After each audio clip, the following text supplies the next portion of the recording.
अगस्त 2025 को थाना भूता क्षेत्र में बादिनी अखिलेश कुमारी द्वारा यह सूचना दी गई कि उनके दृष्टिबाध्य पुत्र है प्रभात उपाध्याय, उनके संबंध में बताया गया कि 4 से 5 ऐसे व्यक्ति हैं जो लगातार मुख्य रूप से उन्हें शादी के लिए प्रलोभन दे रहे हैं और धर्म आंतरण करने के लिए उनको लगातार दबाव बना रहे हैं। इसी के क्रम में बादिनी की निशानदेही जो मदरसा है फैजनगर भूता स्थित, वहाँ गई पुलिस टीम और वहाँ पर कुछ इस प्रकार का दृश्य पाया।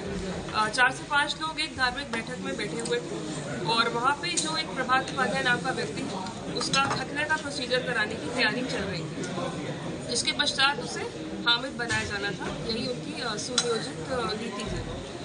जब टीम घटनास्थल पर पहुंची तो उन्होंने इस प्रयत्न को रोका, इसको विफल किया और इसके अलावा उन्होंने जो घटनास्थल से बरामदगी की है वो कुछ इस प्रकार है। प्रभात उपाध्याय के पास से हमने करीब 10 पुस्तकें बरामद की हैं और 12 ऐसी सीडियां बरामद की हैं जो धर्म परिवर्तन के लिए प्रेरित करती है। इनमें से मुख्य रूप से जो नोटेबल है वो जाकिर नाइक नाम के व्यक्ति की सीडी है, जिसको सुनकर इन्होंने उसको प्रेरित किया था धर्म परिवर्तन। इसके अलावा जो घटनास्थल से हमें चीज़ें बरामद हुई है वो कुछ इस प्रकार है। एक हमको पासपोर्ट मिला है, आधार कार्ड मिले हैं, कई पुस्तकें मिली हैं इसी प्रकार की, कई सीडियाँ हमें बरामद की है इस घटनास्थल से।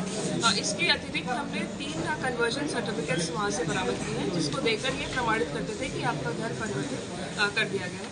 इसके अलावा एक और बरामदगी हुई है जो ये संकेतित करती है कि ब्रजपाल साहू नाम के व्यक्ति को अब्दुल्ला बनाया गया है कुछ वर्ष पूर्व और वो इसी गैंग से, इसी केस से लिंक हो रहा है। जो ब्रजपाल साहू और अब्दुल्ला है उसकी जो बहन है राजकुमारी, उनका भी नाम परिवर्तित करके, धर्म परिवर्तित करके उनको आयशा बनाया गया है और उनकी माँ उषा रानी को धर्म परिवर्तित करके अमीना बनाया गया।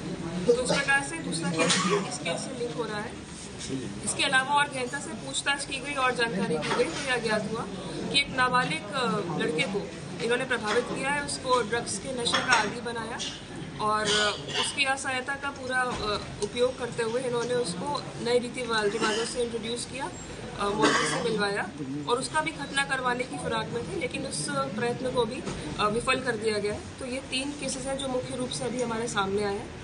हमारी गिरफ्त में 4 अभियुक्त हैं। मुख्य अभियुक्त हैं इसमें अब्दुल मजीद, आरिफ, सलमान और फहीम। इस नाम के 4 अभियुक्त हम आज जेल भेज रहे हैं। जो इनकी ट्रैवल हिस्ट्री और रिकॉर्ड मिले उससे यह भी इंगित होता है कि इनके द्वारा कई राज्यों में घूम के देश के कई प्रकार का जो चंदा है वो इकट्ठा करके अपने मदरसे को चलाया जाता था। और जो इनकी अकाउंट हिस्ट्री है, सलमान के 12 खाते अपनी बीवी के साथ मिला था और अब्दुल मजीद के 5 खाते बीवी के साथ मिला था, जिसमें 2000 से अधिक ट्रांजैक्शन है, जिससे यहाँ इंडिकेट हो रहा है कि किसी प्रकार की जो वित्तीय अनियमितता है वो इनके द्वारा दर्शाई जा रही है और इसमें और गहनता से जांच पड़ताल की जा रही है पुलिस टीम द्वारा।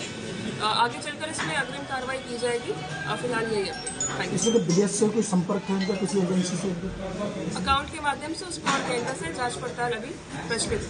अभी तक इतनी जानकारी प्राप्त हो पाई। क्या प्रोफाइल देंगे? मजीद मदरसे में ही पढ़ा है हमेशा से और वो अपने आप को मौलाना बताते हैं और उनका कहना है कि वो कई मदरसों में जाके उद्देश्य देते हैं, पर अक्रॉस इंडिया उनकी लोकेशन पाई गई है, अक्रॉस इंडिया उनकी ट्रैवल हिस्ट्री पाई गई है और चंदा इकट्ठा करना भी पाया गया है कई स्रोतों से। क्या लालच देते थे सब धर्म पर? कई प्रकार का लालच दिया जाता था उनके द्वारा। स्पेशली जो लाचार व्यक्ति होते थे, जैसे अब्दुल है, हमारे अब्दुल्ला है, उनका भी एक्सीडेंट हुआ था। प्रभात उपाध्याय है, वो भी दृष्टिबाध्य व्यक्ति थे। तो ऐसे असहाय व्यक्तियों को ही ढूंढकर इनके द्वारा शादी का प्रलोभन मुख्य रूप से दिया जाता है। मैम, जहांगीर बाबा का कोई कनेक्शन निकल के आ रहा है क्या? फिलहाल उस पर जांच जारी है और किसी प्रकार का कनेक्शन निकलने पर आपको सूचित किया जाएगा। फिलहाल 4 आरोपित भी पकड़े गए हैं, अब्दुल मजीद, आरिफ, सलमान और फहीम। एक अभियुक्त वांछित है जिसका नाम महमूद बेग है। Thank you. पुलिस टीम द्वारा विफल किया गया। तो ये 3 केसेस इन्वॉल्व है जिसमें हमने एक केस तो पहले कर अब्दुल्ला वाला, बाकी 2 केस में जो प्रयास है उसको विफल किया गया पुलिस टीम द्वारा। अभी तक ये 3 केस अरे हाथ आगे चाहिए सामान।